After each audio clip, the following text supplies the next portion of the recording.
পিছনে পোশাক করে মানুষ চাকরি আসেনি, পিছনে দেখতে জানে না মানুষ চাকরি মানুষ চাকরি মনে করে আজকে পশ্চিমবঙ্গের সংখ্যালঘু অনেক মন্ত্রী এবং এমএলএকে পায়ের তলায় বসিয়ে রেখে দিতে পারে,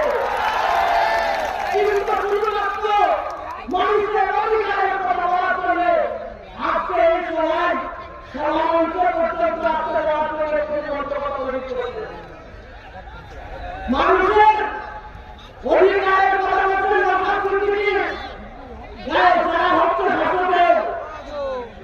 নওশাদ সিদ্দিকী, আমি কাছে বলছিলাম যে একটা 31 বছরের ফুটফুটে যুবক সারা পশ্চিমবঙ্গের রাজ্য রাজনীতিকে হিলাকে রাখিয়া প্রতি মুহূর্তে যে মানুষটাকে ব্লক করার চেষ্টা করছে, সবসময়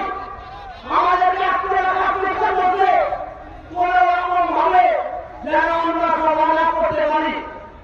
অক্লান্ত পরিশ্রম করে এই সভাকে আজকে রাত্রি 12টা পর্যন্ত এই সমাবেশের ব্যবস্থা ছিলেন, কিন্তু আজকে আপনারা বলছে ভাইটাকে দেখতে পাচ্ছেন না। আমি মনে করি ভাইটা আমাদের মনে আছে, ভাইটা আমাদের হৃদয়ে বাস করে। এখানে প্রতিটা মানুষের একটা লোক রাজনীতি কালকে বাংলার প্রান্তরে প্রান্তরে নওশাদ সিদ্দিকীর আদর্শ প্রচার করার জন্য,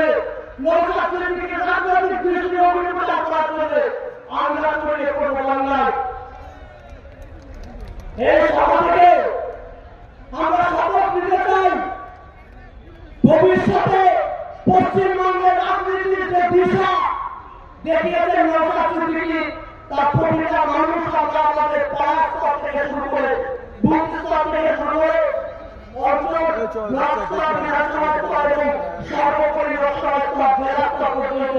পৌঁছে দেওয়ার দায়িত্ব আমাদের। যে মানুষরা চাইলেই রাজনীতি আঙিনায় না এসে শুধু পারিবারিক সম্মানকে যদি কাজে লাগিয়ে আমরা প্রতিবন্ধে যেমন টাকে বসে থাকা সেই টাকে বসে থাকতেন, তাহলে কিন্তু আজ এত ভাগ করে দেওয়া হতো না। কিন্তু আজ যখন তিনি বলছেন সংখ্যালঘু কেন বাতিল হলো, তাই